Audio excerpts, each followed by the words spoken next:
Okay, we start off with section 5.2, which is exponential functions.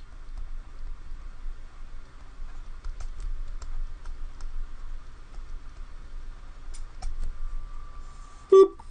That's exactly what that says. Function of the form. F of x is equal to a to the x is an exponential function.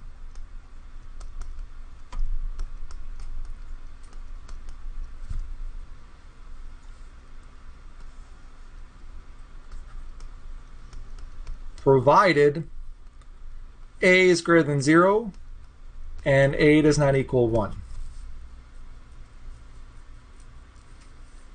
So f of x equals a to the x is exponential, provided a is positive and not equal to 1.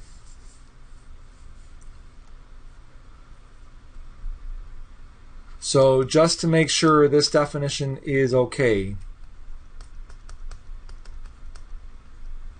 we have to get through a major difference in terminology between these two functions, f of x and g of x.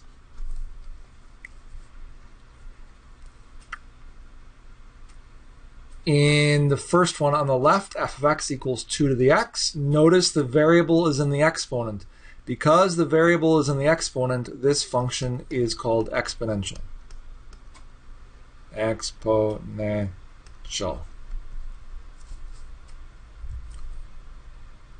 And the number down here, that is called the base. So the base is 2. So our a value is 2. But notice for the one on the right, the variable is not in the exponent. It's x being raised to a power. This is formally called a power function.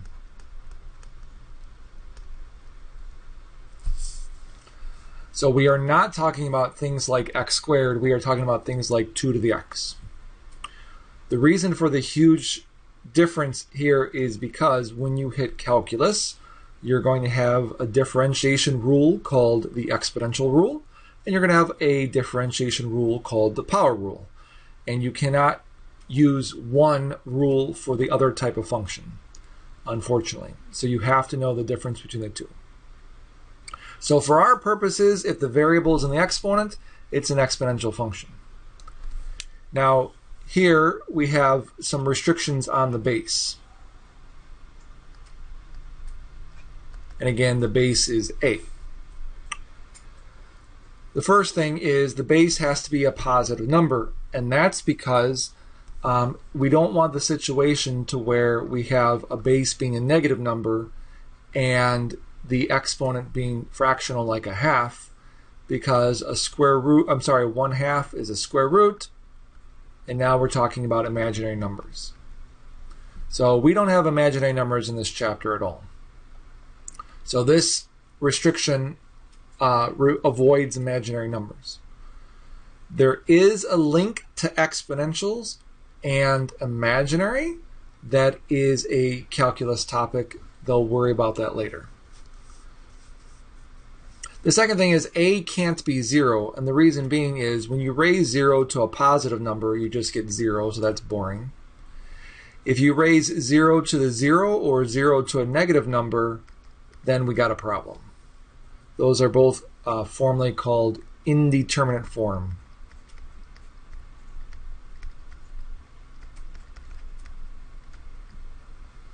That's something you'll deal with in calc.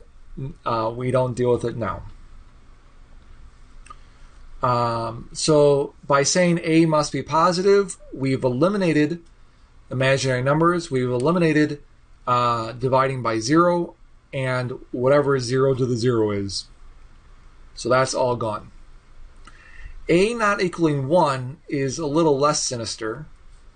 What's 1 to any power?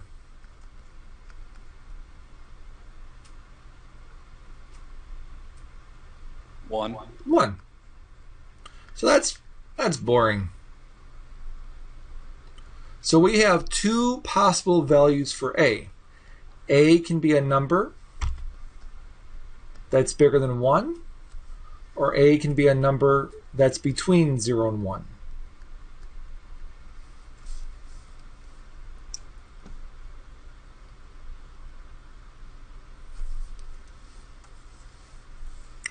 Regardless of the value for a, the domain for a to the x is all real numbers. You can put in any number you want.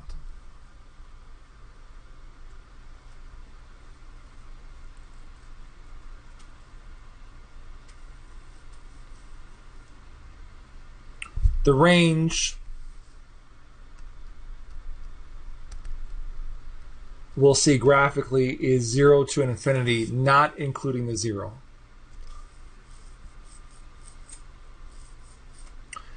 The reason we don't include the 0 is because if you have a positive number a and you raise it to any power, it'll get close to 0 in one of the situations, but it'll never equal 0. And we'll come back to that phraseology, close to 0, in a second. Okay, so questions on what an exponential function looks like. I think I heard an or was it ghost? Basically, what I'm trying to understand is, okay, so the 1x, which is the exponential function, it'll be equal to 1. And then, so, okay, basically, I just want an explanation from like the green. Sure. So the reason that a cannot equal 0, which is this part here, was because if a equaled 0, you'd have something of the format 1 to the x. And 1 to any power is always 1. And there's nothing to do with that function. So that's why we've eliminated a to be 1 as a possibility. So it has to be, it's got to be positive to avoid all of this craziness. And it can't be 1 because otherwise we just get 1, and that's boring. So as long as it's a positive number that's not 1, that's a valid value for the base. Okay, and then so that would make the domain one real number because it can only be. That would make the range one real number. Yeah, right. Yeah, because the output would just be 1. Boring. Okay. Yeah. All right, good. Now, these two values for A will actually dictate the type of graph you have. So there's two types of graphs. I'm actually going to do that on the next page. Boop.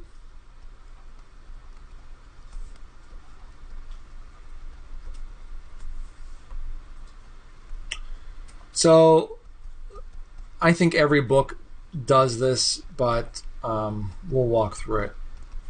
We'll extract the graph based on two very basic bases, 2 and 1/2.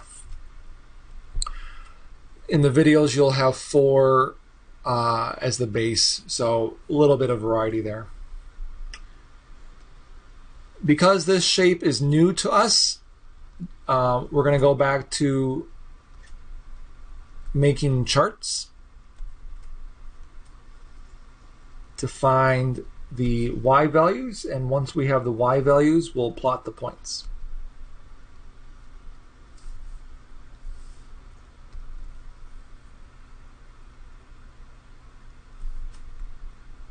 So for x to be -2, we'll have 2 to the -2. Remember, a negative exponent says take the reciprocal, so 1/2 squared. And what is 1/2 squared?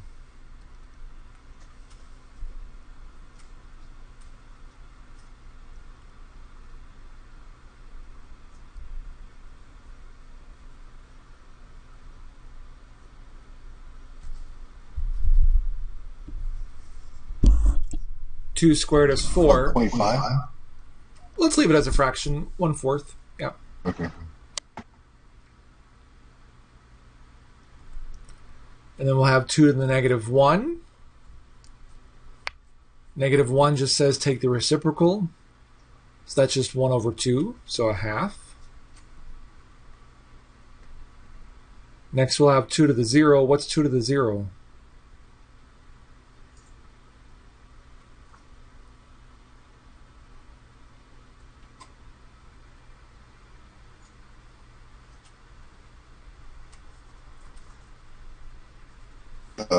Zero. No, that'd be 2 times 0. I mean, actually it's 2 because it can't. That's 2 because that'd be 2 to the first. That'd be That's 1. over here. One more time? Would that be 1? That would be 1, yep. A to the 0 power is 1. Okay. 2 to the first is 2. And 2 squared is 4.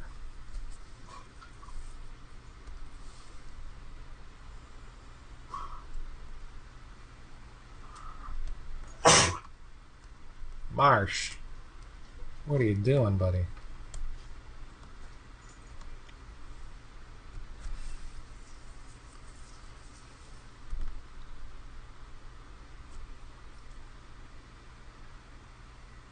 So we have 5 points. We can plot them.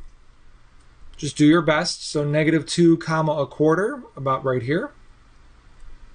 Negative 2 comma a half, about right there.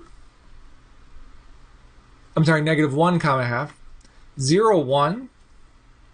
Oh, I need more tick marks. 1, 2. Oh no, more tick marks. And 2, 4.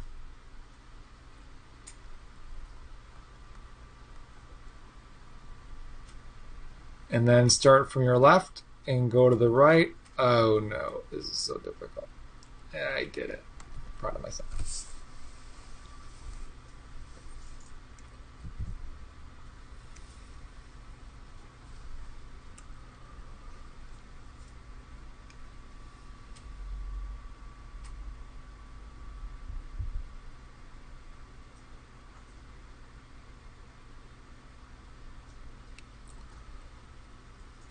So notice from left to right, this graph increases. When your base is bigger than 1, this is an example of an exponential growth.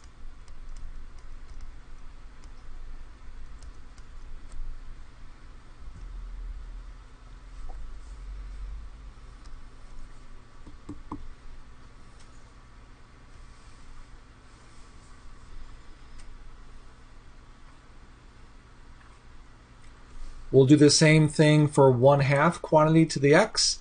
As you might guess, this will be an example of an exponential decay, which means from left to right it should decrease.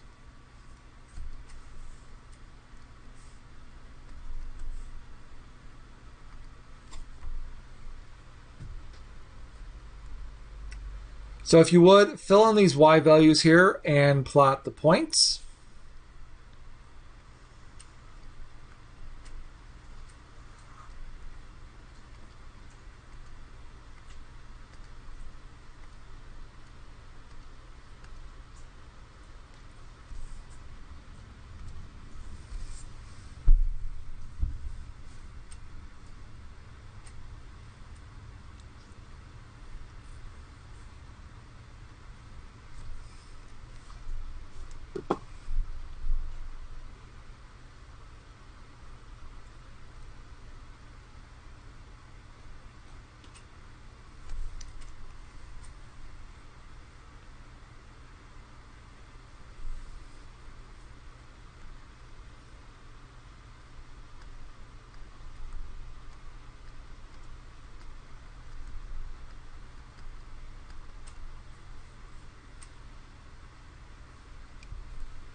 And please make sure you have those y values and that corresponding graph.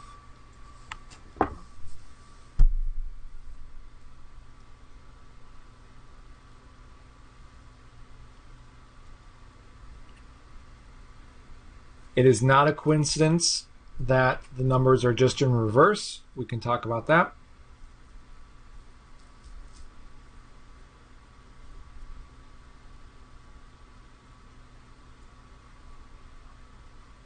Okay.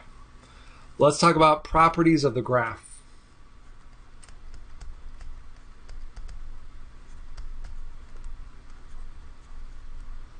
We already made some comments. If the base is bigger than 1, the graph increases. If the base is between 0 and 1, the graph decreases.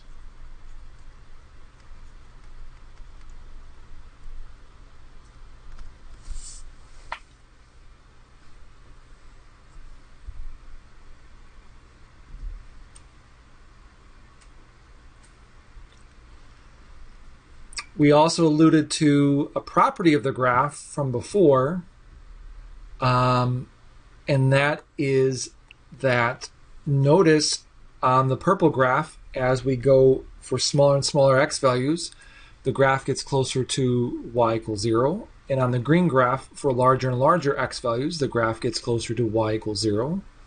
So what does that make y equals 0?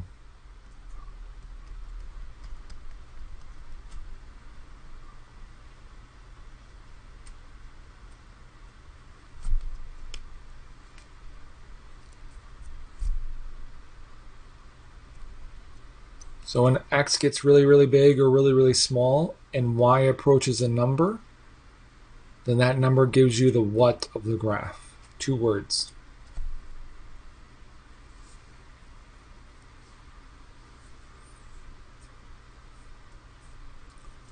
Rhymes with more horizontal asymptote. Horizontal asymptote. Nailed it.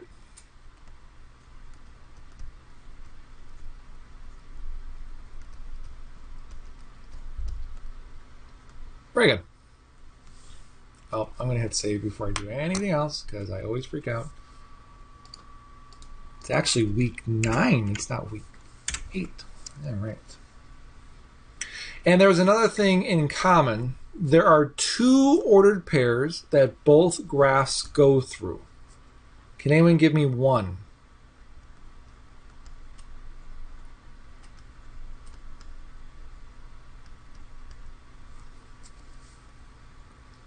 They have 2 points in common.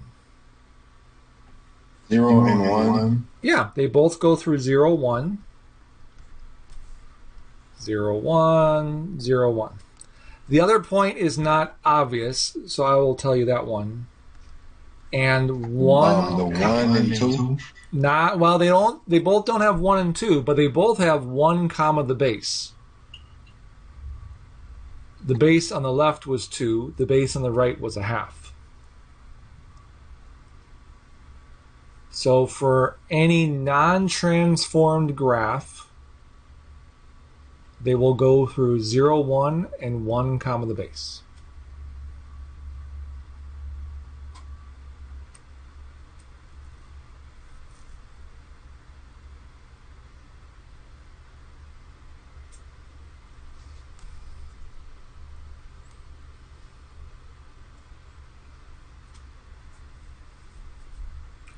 As a side note, the reason that one graph's y values is just the flip of the other one is because, and you don't have to worry about this, this is just a comment, 1/2 is the same thing as 2 to the negative 1.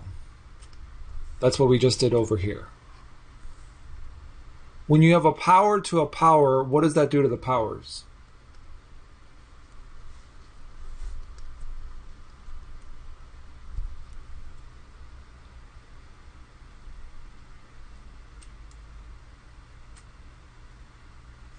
If you have a power to a power, so a to the m, then raised to the n, is a to the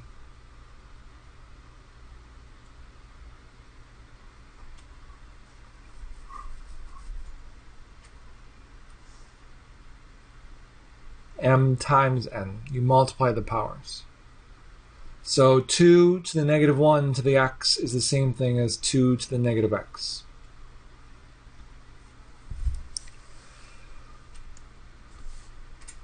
So the comment is that notice on the purple graph we had 2 to the x, and the green graph is technically 2 to the negative x. We only did this once, so that's why it's not a big deal. Remember, if you multiply the x by negative 1, that says to reflect over the y-axis.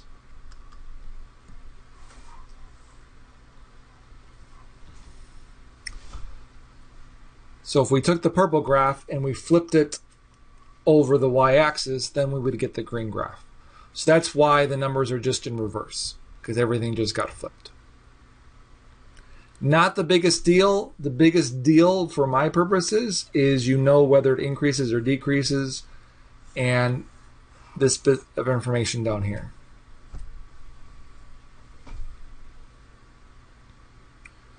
So again, this is the non-transformed version of the graph. So real quick, let's talk about what if we had a transformation. I'm going to pop to another slide. I'm going to make this up. Boop, boop, boop, boop, boop, a negative 2 times 2 to the x plus 1 and plus 5.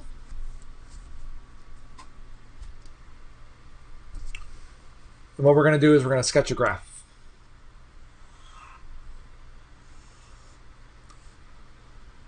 I think we need like a 10 by 10, but I'm not sure. 1, 2, 3, 4, 5, 6, 7, 8, 9, 10. Go up and down 10 for the y's, and then just go left and right 5. It should be fine. 1, 2, 3, 4, 5. 1, 2, 3, 4, 5. Oh! Oh no!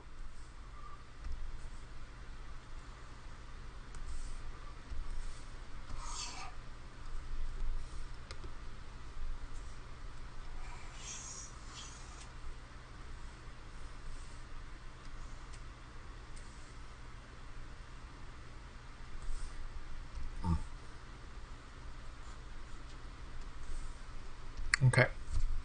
First off, which function are we transforming?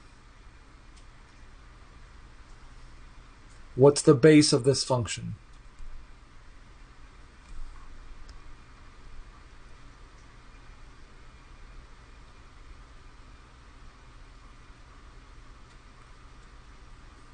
What's the base be? One more time, the base is? 2. Yeah. So what's being raised to an exponent? Just the 2. So we are transforming 2 to the x. All right. Give me 2 ordered pairs that, and we just did this, so my bad. Give me 2 ordered pairs that y equals 2 to the x is going to go through.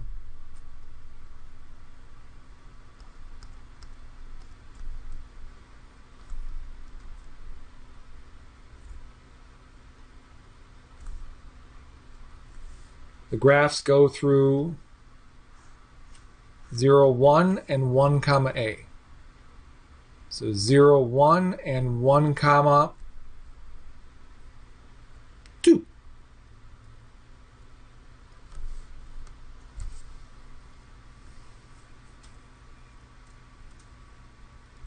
And the original graph has y equals 0 as a horizontal asymptote.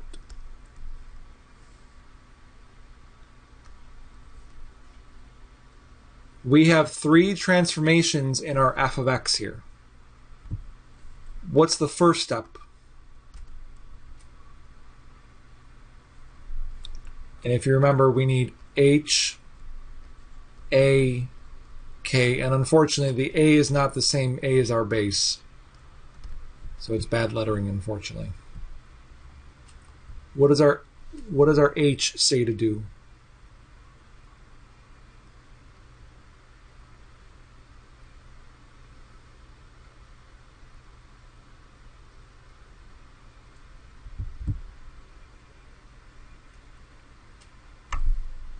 we're adding 1 to our variable. So h is whatever you subtract from the variable. So our h is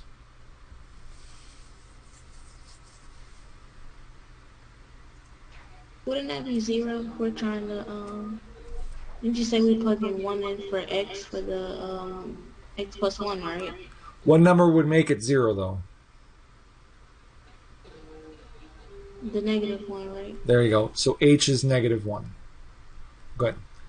H is left-right movement. Because h is negative, that means move to the left. So we'll go left 1 unit.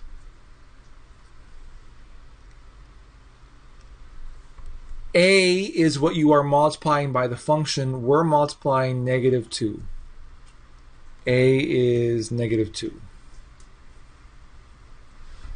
You can say this does whatever it does 2 ways. The easiest way to deal with it is to say to multiply y coordinates by -2. That'd be the easiest. The longer way is to say stretch and flip. And what's our k?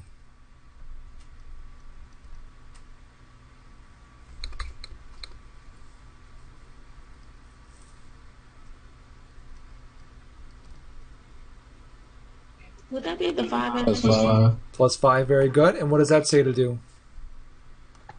Go up 5 where it starts at 5. Good. Well, it doesn't start at 5, but we'll see what it means. Okay, so now we have enough information to sketch your graph. So it's all about counting and manipulating your coordinates. If we're at 0, 1, which is right here, we're going to move left 1, which puts us at -1, comma 1. We're going to multiply the y coordinate by -2. Every day I used to work, Jamal, can you mute, please? Thank you. That's okay. So that'll put us at -1, -2. And now we'll go up 5. 1, 2, 3, 4, 5. Puts us at -1, comma 3. So one more time, we were at 0, 1. We moved left 1. We multiplied the y coordinate by -2. And then we counted up 5.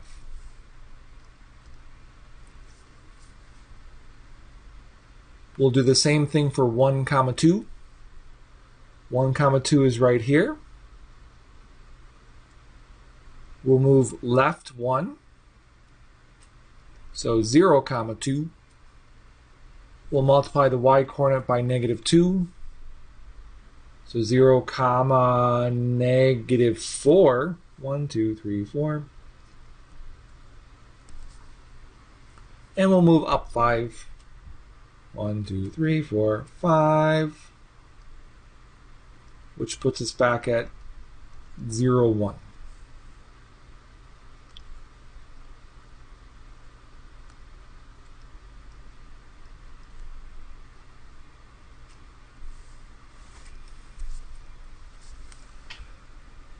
Where is the new horizontal asymptote?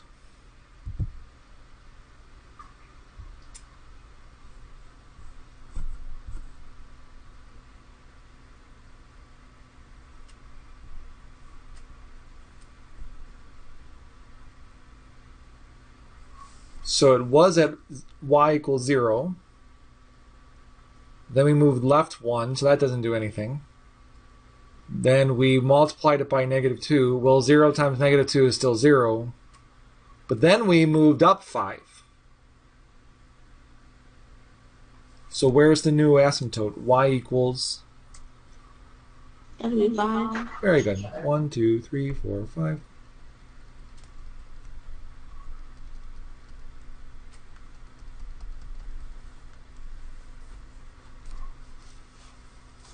As far as the shape is concerned, remember the exponential function looks something like this when it's the base is bigger than 1, which we have. But that shape, moving left doesn't affect the shape, but flipping over the x-axis and multiplying it by 2 does affect the shape. So instead of, I don't know how to do this because I don't know if the mirror is, so, oh geez, oh, what looks like a, what, So instead of that kind of shape, it's now flipped, so now it's going down. So your graph should look a little bit thinner, nothing huge, but it's actually below the horizontal asymptote. Oh my gosh, that was absolutely awful. Let me try it again. But then it goes to those 2 points. Boop. And it's below because it got flipped because of the negative on the -2.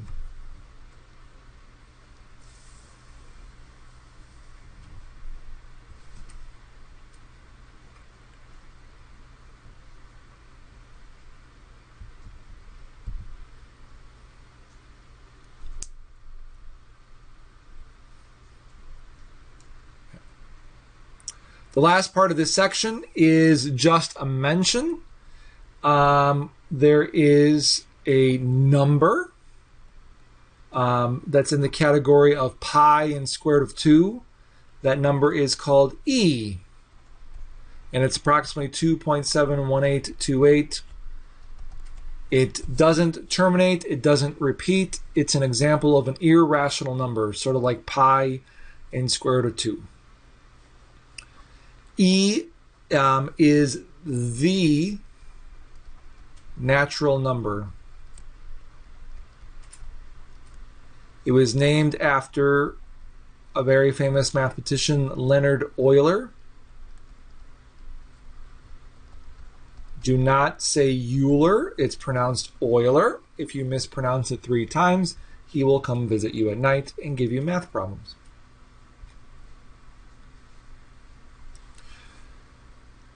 E is approximately 2.7, which means it's greater than 1.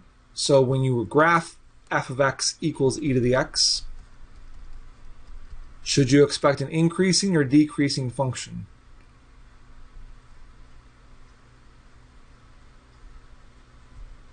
Increasing. Yeah.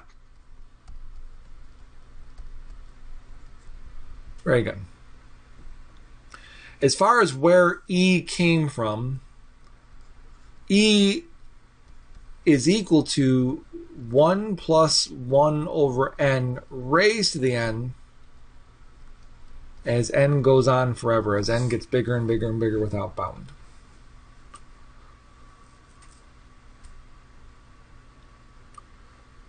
Obviously, for our purposes, don't freak out about that definition, this guy here. This is, you don't really understand E until after calculus. That's how heavy of a number it is, unfortunately. Pi is not bad because pi is just the circumference of a circle divided by the diameter. Okay, you can picture that. As far as this nonsense, ugh. Icky sticky. So just know for now that E is approximately 2.7, and e to the x is the exponential function, and that it's increasing. You will notice on your calculator there. Oh, actually, I can pull up the calculator. If you need to ever evaluate e to the whatever, there are 2 buttons, and I don't know why they didn't stop at 1. There are 2 buttons related to e to the x. Off to the left here, you see e to the x. That's the one you want to use. And then off to the right above the division sign, there's an e. I've never used that in my life. I don't know why it's there.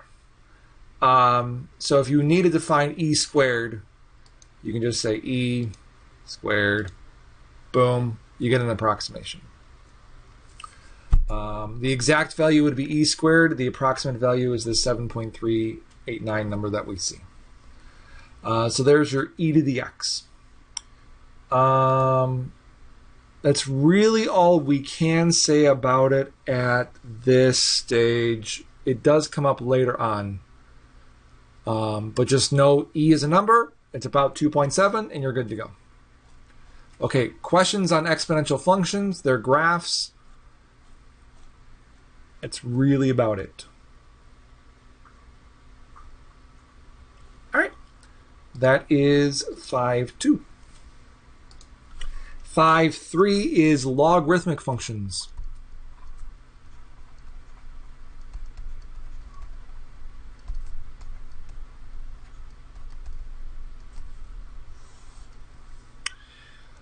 So, one thing I didn't say, it was very, very important. Going back to the graphs of exponential functions here, notice both of these pass the horizontal line test, which is what we did in 5.1, meaning I could draw horizontal lines all day long and I only hit the graph once. And if you remember, passing the horizontal line test meant that the function had an inverse, which is great. So let's suppose we had a function of the form f of x equals a to the x, and we were going to find the inverse. So remember, there's four steps. The first step is, instead of f of x, we put y. So far, so good.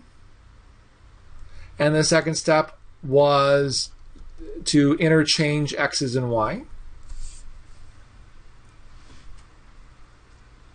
And the third step was solve for y.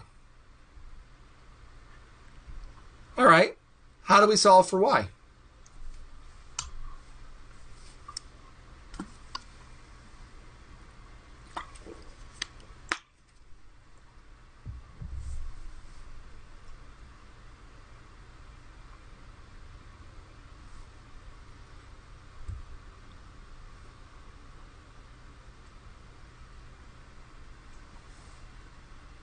Your silence is actually correct this time. Y is in the exponent. We don't know how to solve for something in the exponent. If we were trying to solve for a, then we would take a radical. So if you were thinking like square root or whatever, and that's when you're solving for the base. But if you're trying to solve for the exponent, so this is where logs came from. They're used to solve for something in the exponent. So this is what's called the definition of a log.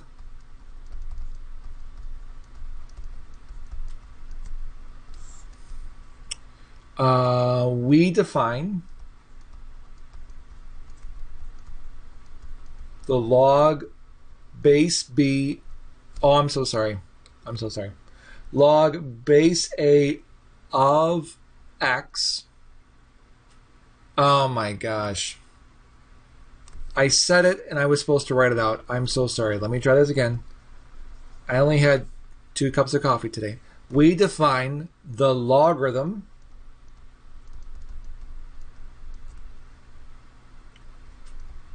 base a of x as y equals the log base a of x if and only if x equals a to the y.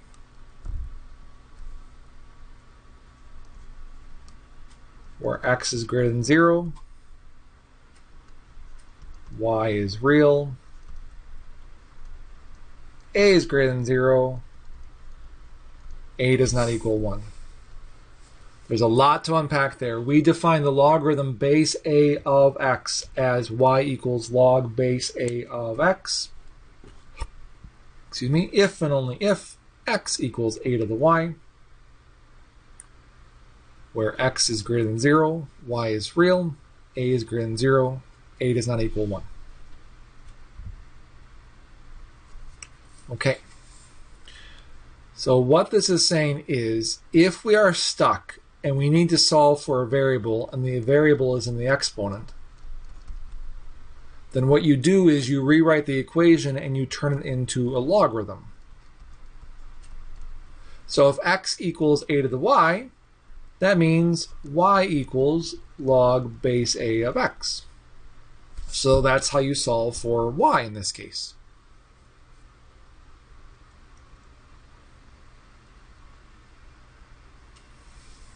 So a logarithm is the inverse of an exponent if they have the same base.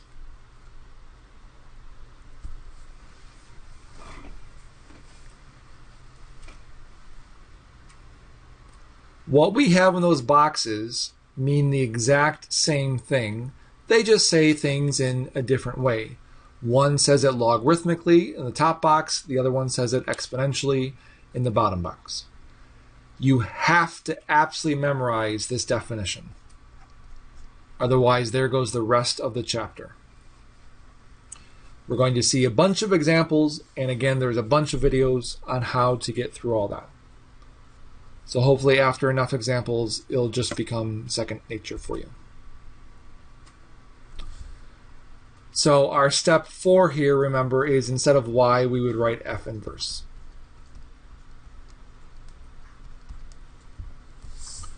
So again, the inverse of an exponential function is a logarithmic function.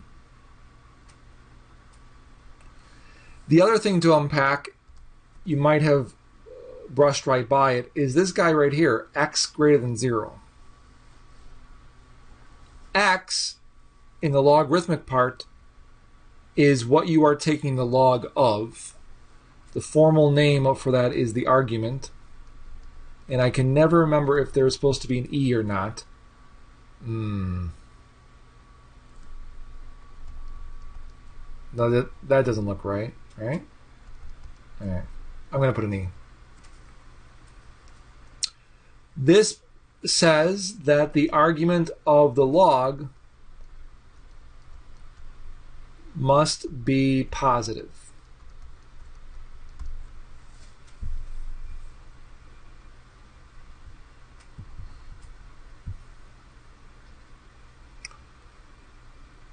So that is our third thing you can't do in real number land. We already know you can't divide by 0. You know you can't take square roots, fourth roots, sixth roots of negative numbers. And the third thing is the argument of the log must be positive. So later on, when we solve logarithmic equations, I don't think that's today, that's next week, we have to make sure that our answer doesn't make a negative argument, because we don't want that at all. And it can't be 0 either. It has to be positive. So the most important thing right now is for us to make sure we are comfortable going back and forth between logs and exponents. So let's do some examples of that. Questions so far? Okay.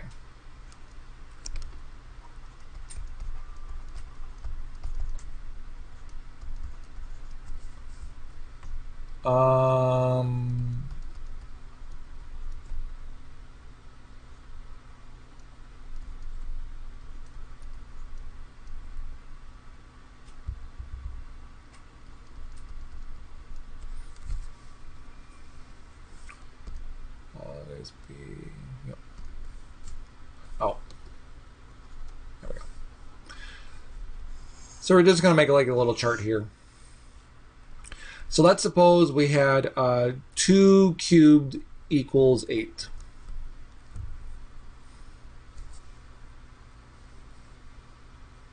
That is an exponential equation, because 2 is being raised to the exponent 3 and it equals 8. Cool. Okay. We're going to turn that exact same equation into its corresponding logarithmic form. So we start with log. The base of the exponent is always the base of the log. So a is the base of the exponent, a is the base of the log. Notice when it's in logarithmic form that a is a subscript, so it should be floating underneath. What's the base of our exponent on the left? 2. Yep, So that means we're going to have a log base 2. And now just put everything in its right place. If we have 2 cubed equals 8, what's the argument of our log?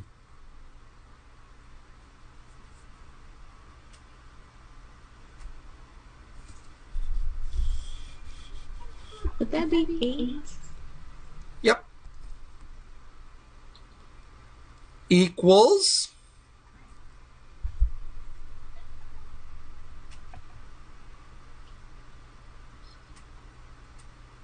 Would that be 3? 3.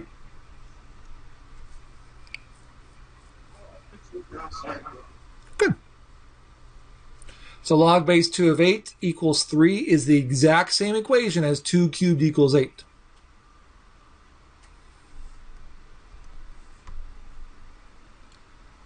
To go the other way, sometimes students like to use a little visual here. 2 to the third is 8.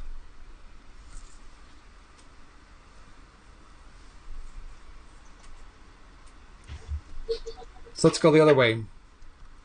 Log base 9 of 1/2 equals, oh, I lied. Log base 9 of 3 equals 1/2.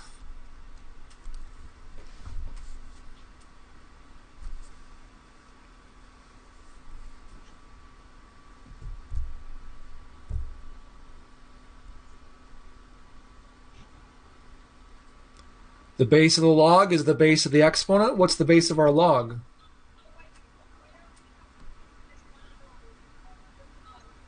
Nine. Good. 9 raised to the? 1/2. Good. Equals? 3. Excellent.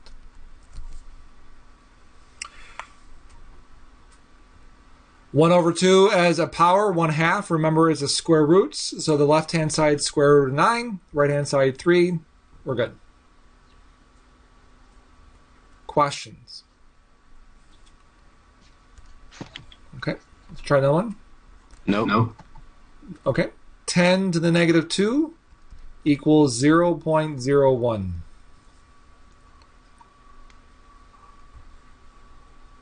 10 to the negative 2 is really 1 over 10 squared. 1 over 10 squared is 1/100th. So that's what the right-hand side says, 1/100th. Now, here's the deal. We do not write log base 10. Just like when we write a square root, do we put a 2 here? No. The square root is your common radical. It just happens so often, and mathematicians are lazy. We just don't write the 2. Same deal with a log base 10. We just write log. So if you see log with no subscript, that's base 10 automatically. Just like on your calculator, there's an log button. That is a base 10 log. So log of, what are we taking the log of in this transference?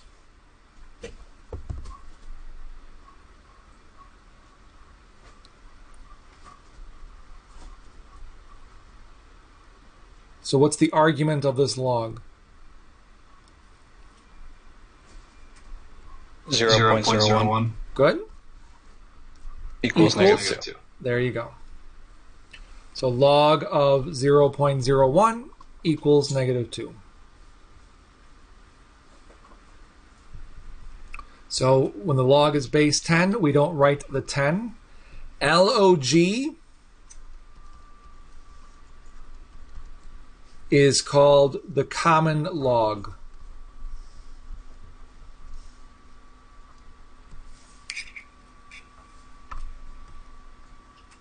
We actually can confirm that in the calculator. Log 0.01. Boop. -2. Huzzah. I'm going to hit this button, which is also another log.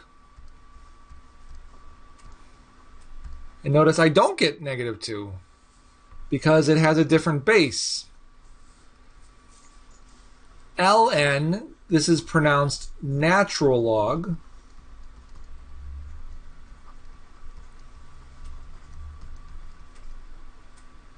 is when the base is e.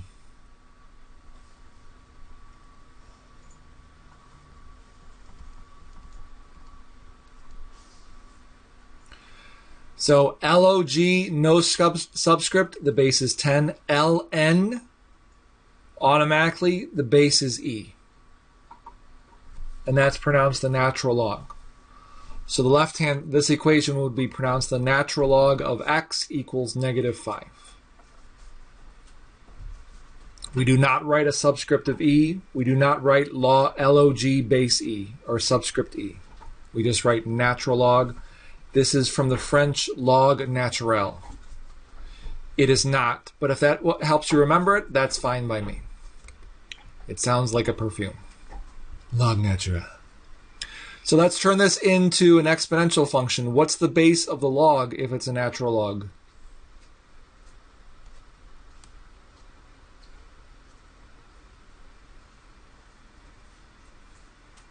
Wouldn't it be e? Yep. E raised to the?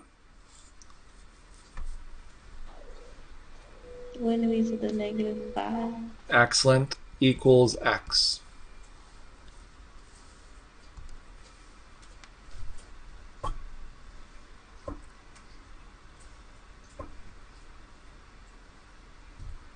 So we have two special logs, base 10, log, base e, natural log. That's comment number 1. Comment number 2, in the last example, we actually also had something very special. Notice, if you had this equation later on, the directions will be to solve for x. And what we had to do was, we had to turn the log into an exponent. So when the variable is trapped inside of a log, we turned it into an exponent. And before, when the variable was trapped inside of an exponent, we turned it into a log. So that's why these two boxes over here are so important, because this is how you go back and forth when you need to solve for a variable that's trapped in the other thing. We're going to see this idea gets its own section, which will be next week. Next week? Next week. Questions on converting back and forth between exponents and logs? Okay.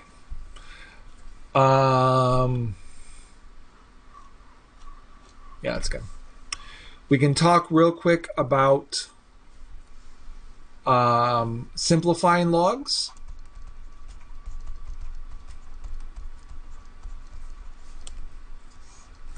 And there's a whole video for this one. Let's suppose we had the log base 3 of 81 as he checks to make sure that's not already in the video. It is not in the video.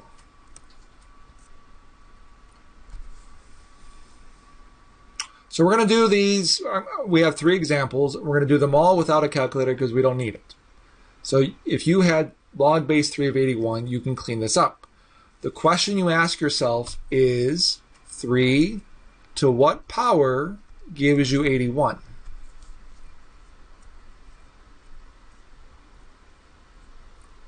So the base 3 to what power? 3 to what power gives you 81?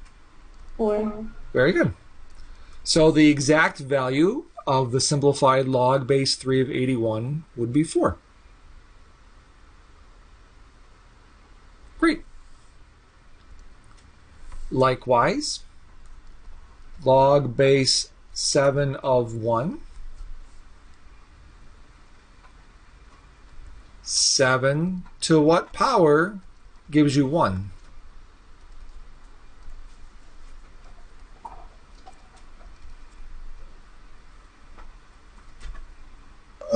Based on the rule, would it be 0? Very good.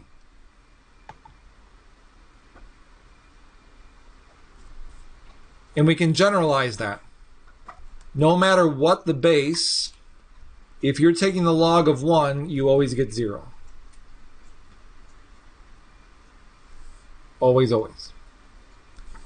And another similar one, log base 6 of 6. 6 to what power gives you 6? 1. Very good. So when the base equals the argument, you get 1.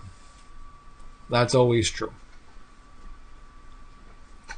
So even though it's new to you and might look ugly, the natural log of e is equal to... At first it sounded like it was going to be very complicated, but it's really not. It's not bad, no. It's just we have to wade through the terminology and the notation. So remember, natural log means base e. So there's technically an e here, we just don't write it. And notice that equals the argument.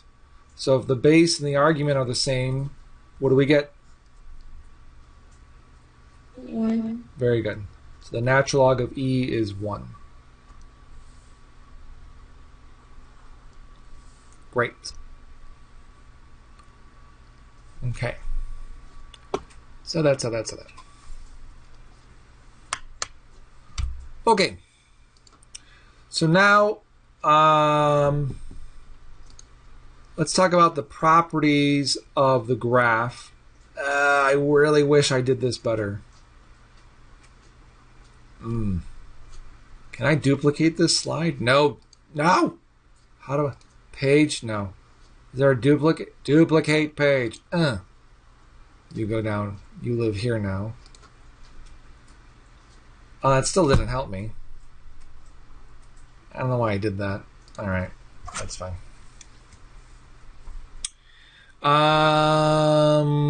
Let's talk about the graphs of logarithmic functions.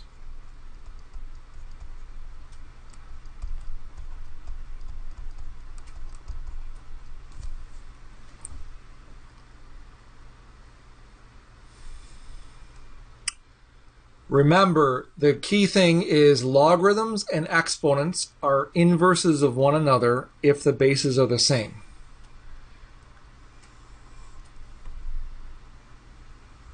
And if you remember from 5.1, if you have the graph of a function and you want to find its inverse, you flip over the line y equals x, which is the one that cuts the first and third quadrant halfway through. So in blue here, I'm going to graph the exponential function a to the x, where a is bigger than 1. So remember, that's going to go through 0, 1, and 1, comma a.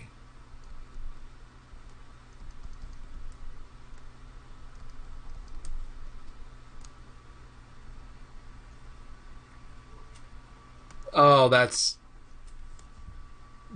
just god awful. That's a horrible graph. I'm so sorry.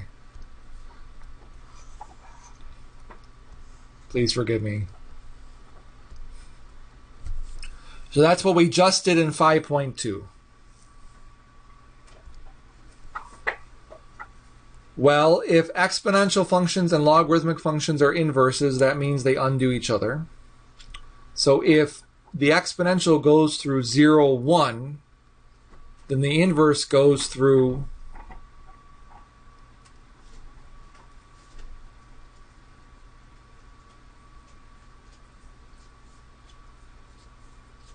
so if the first function takes 0 to 1, then the inverse should take 1 back to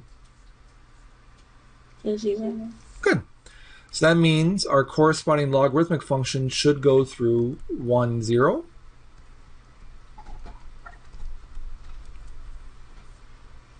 And if the exponential goes through 1, comma a, then the inverse should go through a, comma 1.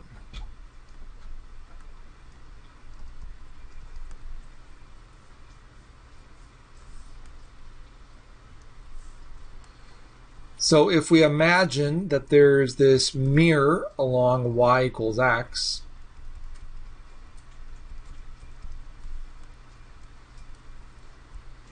then the inverse should look something like this. It starts off close to the y-axis and then goes through those 2 points.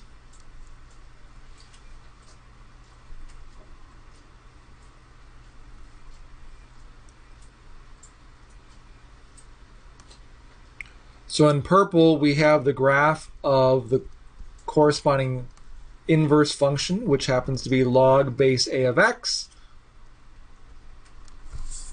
where a is greater than 1.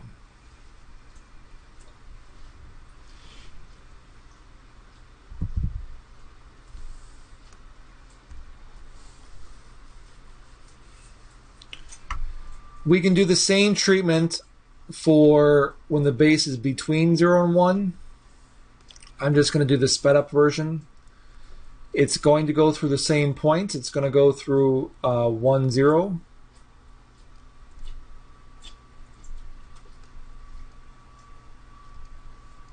And then a comma 1.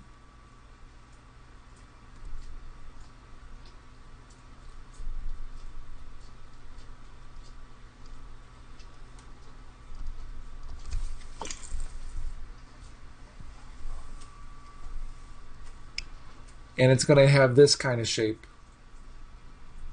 So again, close to the y-axis, but now decreasing.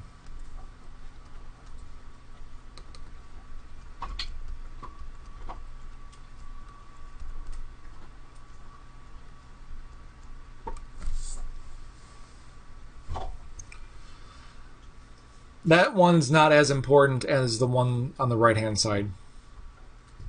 That's why it's not a huge deal. So as far as properties, notice when a is bigger than 1, just like its corresponding exponential one, this one increases. And when a is between 0 and 1, the graph decreases. So that's just like exponential.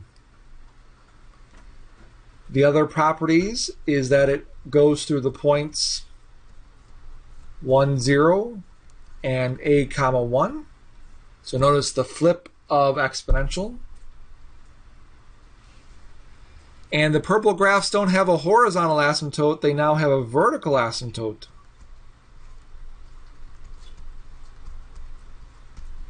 At x equals 0.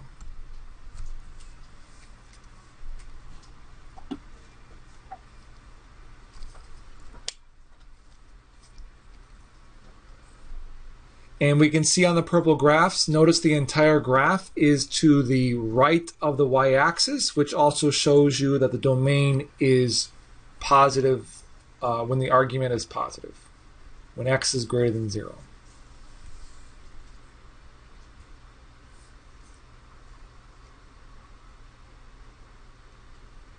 Okay. The last little part of this section is a property. We're going to have more properties. They stick this one in this section. Who knows why? And this property is called the change of base rule.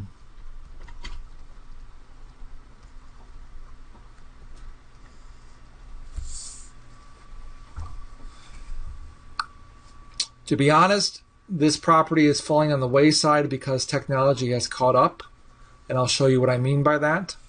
The purpose of the change of base rule is if you had something horrible, like, what did we have earlier? Actually, those are all nice. Oh, these are, I gave you only nice ones.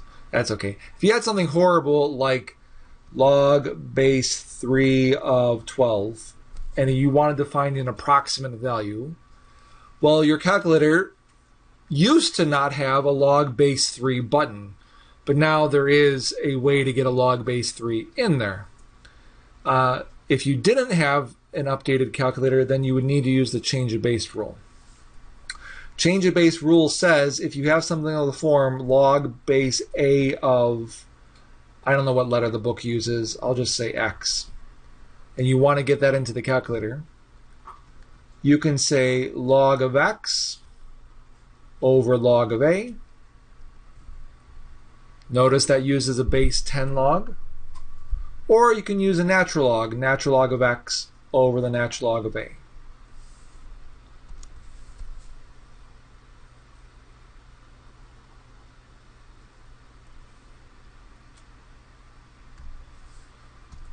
So in our calculators here, To do log base 3 of 12, I can do log of 12, because that's the argument. Close off your parentheses, divided by log of 3. So log of the argument over the log of the base, and we get a decimal there. For your modern calculators with the updating operating system, if you go to Math, and I think if you scroll up, you'll see log base. If you hit enter on that, notice you can make it look exactly how it looks on the screen. Log base, it helps if you type it correctly. Log base 3 of 12. So Math log base.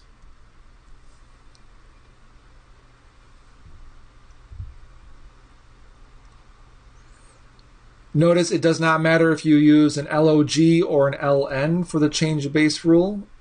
I know I'm hitting that too. You'll get the same answer.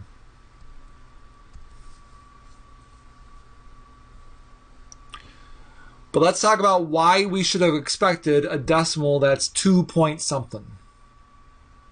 Remember,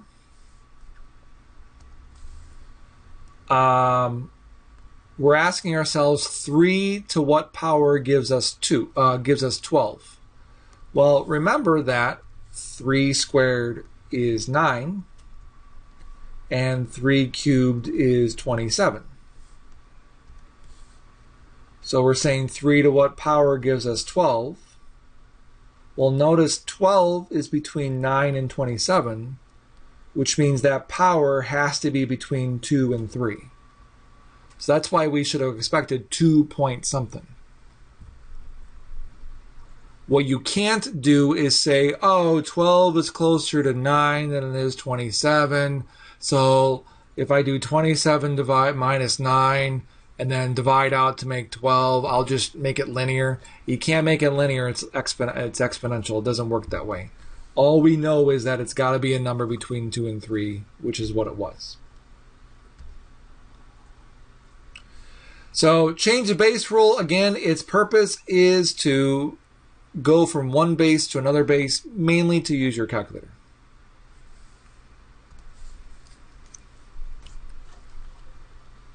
Questions on that section? Okay. The last section is more properties. 14 minutes. We can do it. 5.4, properties of logs.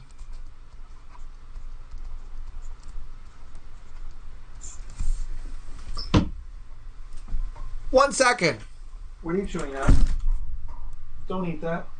Please. All right, thank you for not eating it. We've got 3 major properties of logs. And for all of these properties, we're going to make some assumptions. We're going to let m and n be positive real numbers.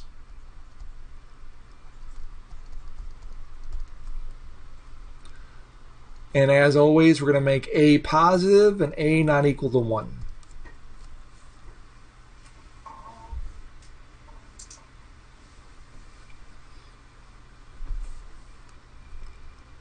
The first property is the product rule. And actually, I'm going to preface this right now. This section, as far as examples are concerned, is quite boring. The change of base rule in this entire section is getting us ready for the next 2 sections where we're solving equations. So all we're doing is building a tool belt to get us ready for later stuff. So this is very boring. Basically like all the Star Wars movies. I said it. Product rule. If we had log base A of m times n,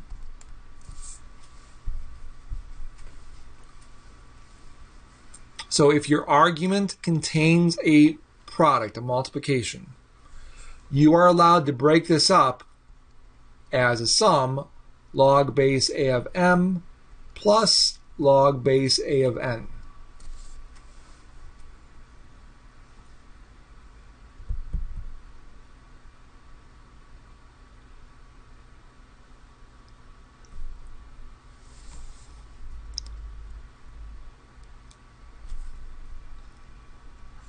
We'll do an example that uses them all. The next rule is the quotient rule.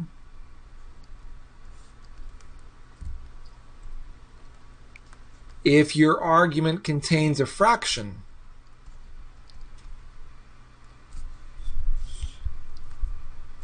you can break it up as a subtraction. Log base a of m minus log base a of n.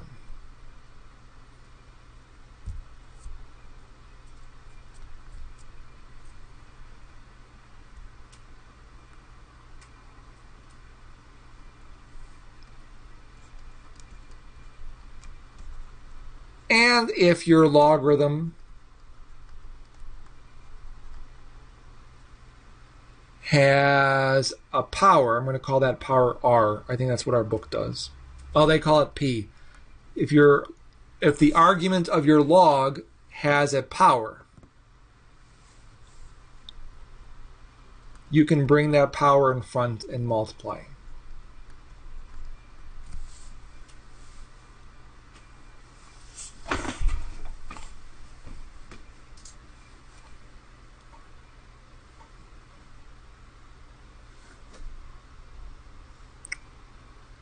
So these are the big three in this section. There's a couple more, but we'll start here. The whole purpose is either to break logarithms up or put them back together. Please note, because of these equal signs, you could start on something on the right and make it look like something on the left. So all these rules go in both directions.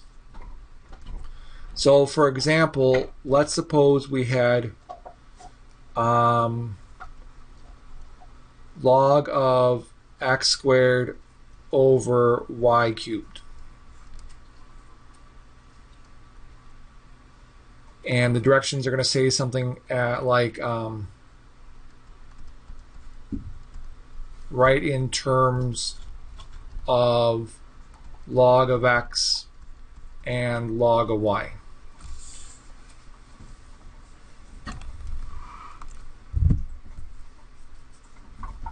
Meaning, break it up. Separate pieces.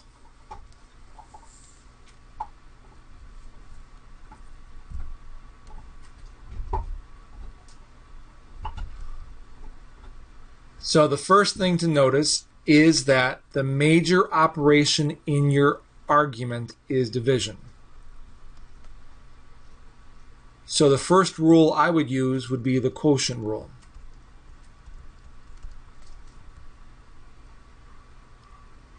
We have something that looks like this. We're going to break it up to something that looks like this. And the quotient rule says it's the log. Notice we have an log log, so there's no subscript. The log of the numerator, x squared, minus the log of the denominator, y cubed.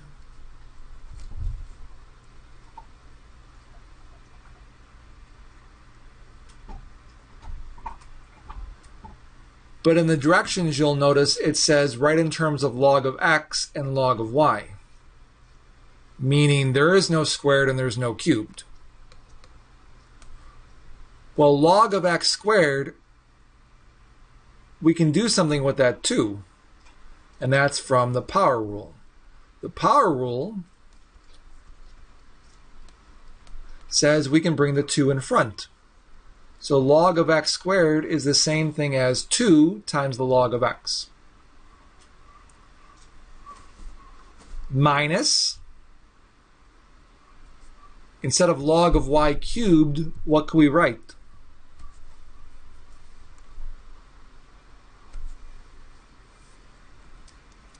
The 3 log y. Excellent.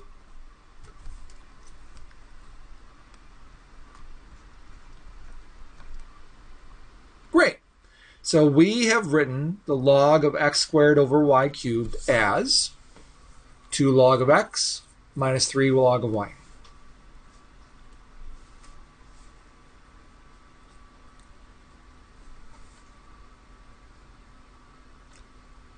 As a comment, the problem could have started with what's in the box, 2 log of x minus 3 log of y.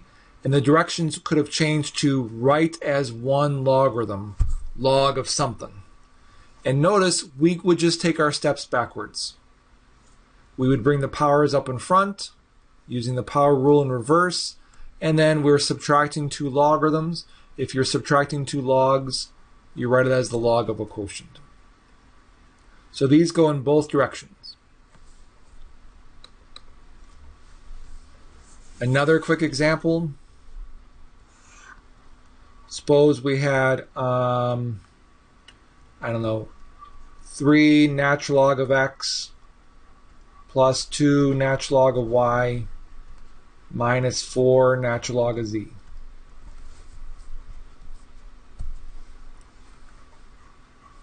And now let's say the directions do say write as one log.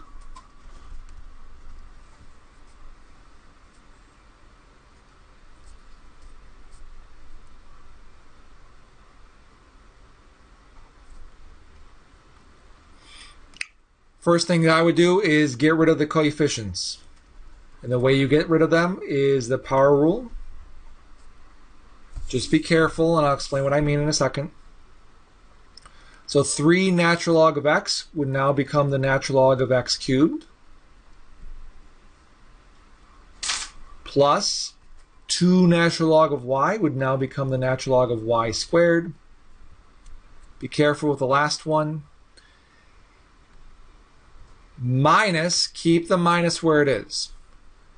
4 natural log of z becomes natural log of z to the 4th. The reason we keep the minus where it is because for these we tend to write positive exponents, not negative ones. So be careful with that. In the directions, they'll tell you to make sure you use positive exponents.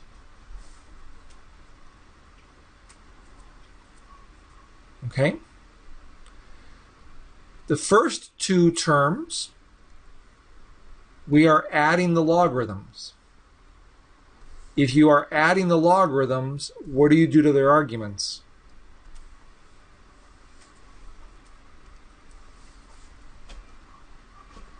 Would you use the product rule? Very good. So just for the first two logs, they combine to be 1 log by multiplying the arguments. So now we have x cubed y squared.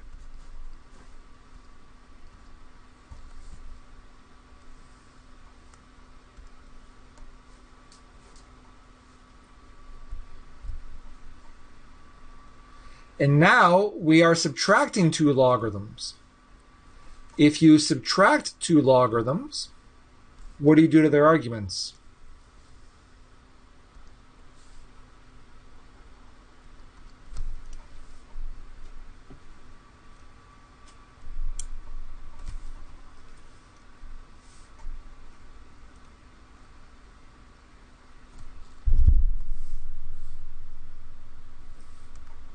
So we have log minus log. So we turn it into the log of a fraction. So that's the quotient rule. So what goes in the numerator of this fraction? The x to the 3rd and y squared. Excellent. And the denominator would be z to the 4th. So we've written this as 1 logarithm. So that means log of something. And we just had to figure out what that something was.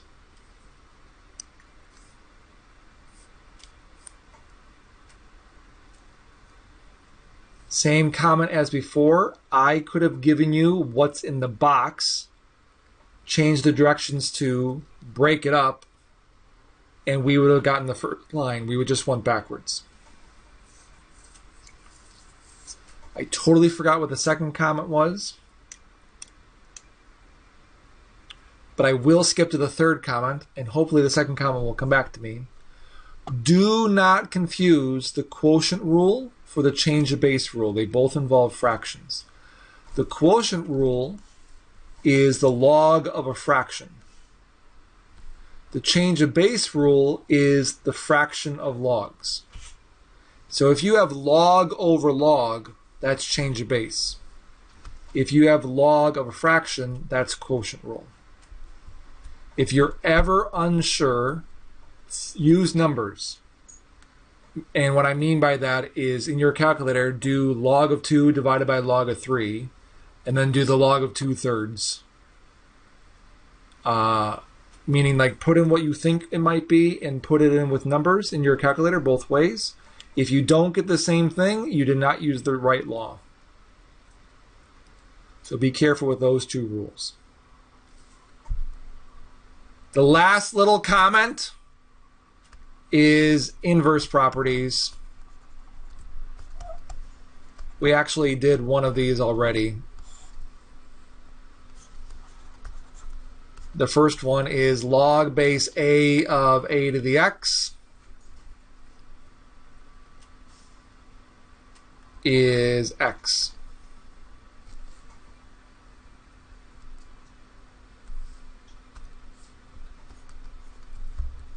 And when I said we did this already, I was not kidding. We actually did it right there. Oops. Log base 2 of 8. 2 to what power gives us 8?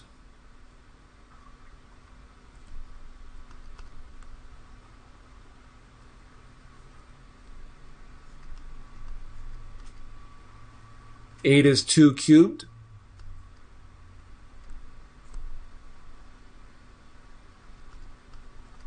So 2 to what power gives us 2 cubed? The third power. A to what power gives us a to the x? The x power.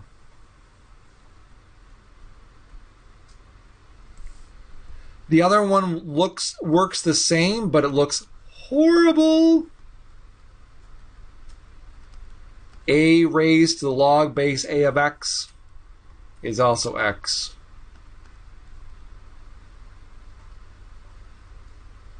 Thankfully, that one doesn't come up too much, which is good news, bears.